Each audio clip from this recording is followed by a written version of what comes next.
Hey everyone, it's Sunday, so that means it's time for story time. I have a really cute, fun guest with me today. Everybody say hello to Pookie. Pookie is a blue-tongued skink. I'm not sure what region. He might be Indonesian or he's coastal. I don't really recall. I'd have to double check because there's multiple types of blue-tongued skinks depending on where they come from in either Indonesia or Australia. Blue-tongued skinks have these really awesome long bodies and stubby little arms. These arms were actually very powerful with some sharp claws. This helps them to dig through like broken down leaves and substrate, helps them tear apart rotted logs and get underneath rocks to search for a lot of his favorite foods, which happen to be invertebrates. He'll eat roaches, crickets, pretty much any bug he can find. But really, he also really enjoys snails. So he's got these big thick jowls, as you can see, and that contains a lot of muscle back there. He can actually snap a snail shell in half in one bite. So if he were to get a hold of finger, he could actually bust your fingernail in half with one bite. Now they get the name blue-tongued skink because they have this really brilliantly blue tongue that when they feel threatened, they will stick their tongue out and flatten it out as wide as it will go and open their mouth as wide as they can get it and hiss and run at whatever is threatening them. So whether that be a bird or a mammal or a larger lizard or a human, that's their way of scaring them off. And like I said, they got a pretty powerful bite, so you got to be really careful when they do something like that. Now, they also have a really interesting way of giving birth. It's basically they'll have eggs, but the eggs stay on the inside and hatch inside, and then they give a live birth after, with the baby being in an amniotic sac, so like a really thin egg that they just pop right out of. I've actually watched them give birth before, and it's really cool. They can have anywhere between like 2 to sometimes 8 babies in there, and literally as they're developing, because each one's that big, it just pushes all the organs up into the top of the body cavity, and then all the babies are down through here, and then after the babies come out, all the organs just drop right back down. So blue-tongued skinks are really fun animals. They can become tame if you spend the time with them and get to know them. As you can see, you know, he's pretty good about me scratching him here and there, except I went a little too close to his ear there. But he doesn't mind his chin. He definitely doesn't mind his head, and I just kind of do this and get him calmed down. He starts to loosen up his body. So this week I'm going to read Room on the Broom by Julia Donaldson and Axel Scheffler. I chose this book because honestly I think a blue-tongued skink looks just like a broom. So I kind of compared the two, and he just reminded me of the broom on this cover. So we're going to go ahead and read Room on the Broom. So what do you think, Pookie? You ready? Okay. The witch had a cat and a hat that was black and long ginger hair and a braid down her back. How the cat purred and how the witch grinned as they sat on their broomstick and flew through the wind. But how the witch wailed and how the cat spat when the wind blew so wildly it blew off the hat.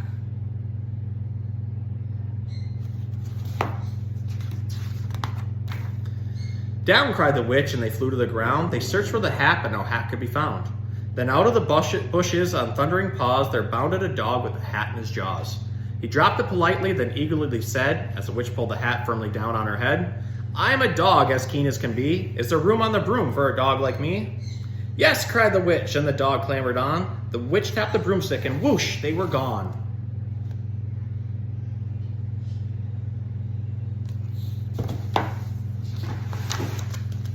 Over the fields and the forest they flew, the dog waved his tail and the stormy wind blew.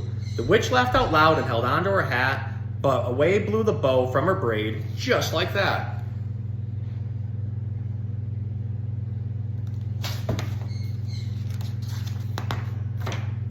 Down, cried the witch, and they flew to the ground. They searched for the bow, but no bow could be found.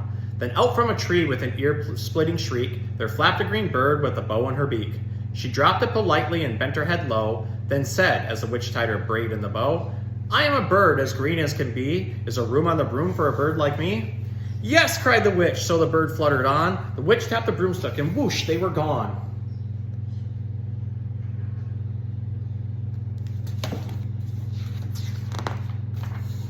Over the reeds and the rivers they flew, the birds shrieked with glee and the stormy wind blew. They shot through the sky to the back of beyond. The witch clutched her bow but let go of her wand. Down, cried the witch, and they flew to the ground. They searched for the wand, but no wand could be found.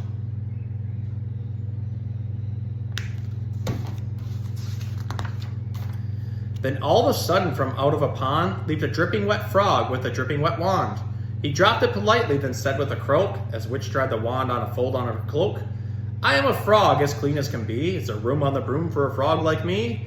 Yes, said the witch, so the frog bounded on. The witch tapped the broomstick and whoosh, they were gone.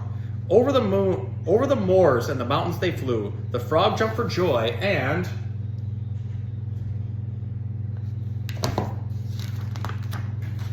the broom snapped in two. Down fell the cat and the dog and the frog. Down they went tumbling into a bog. The witch's half broomstick flew into a cloud, and the witch heard a roar that was scary and loud.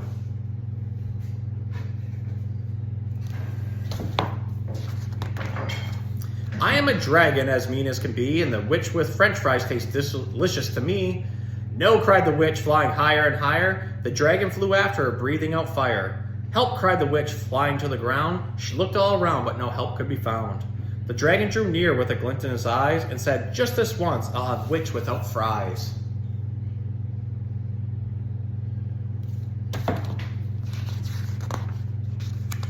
But just as he planned to begin on his feast, from out of a ditch rose a horrible beast. It was tall, dark, and sticky, and feathered and furred. It had 4 frightful heads, and it had wings like a bird. And its terrible voice, when it started to speak, was a yowl and a growl and a croak and a shriek. It dripped and it squelched as it strode from the ditch, and it said to the dragon, buzz off, that's my witch.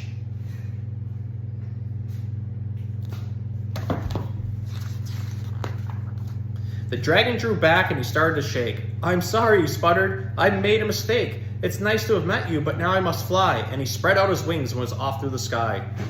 Then down flew the bird and down jumped the frog. Down climbed the cat. Phew, said the dog. And thank you, oh thank you, the grateful witch cried. Without you, I'd be that dragon's inside.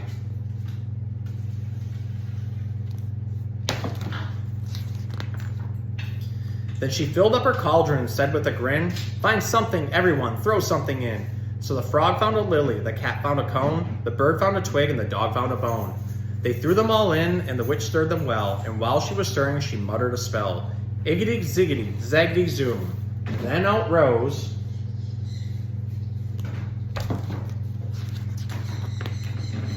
a truly magnificent broom, with seats for the witch and the cat and the dog, a nest for the bird and a pool for the frog.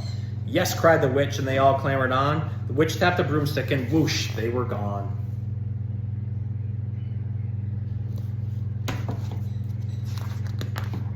The end. Well, I hope you guys had a fun time reading Room on the Broom with Pookie here.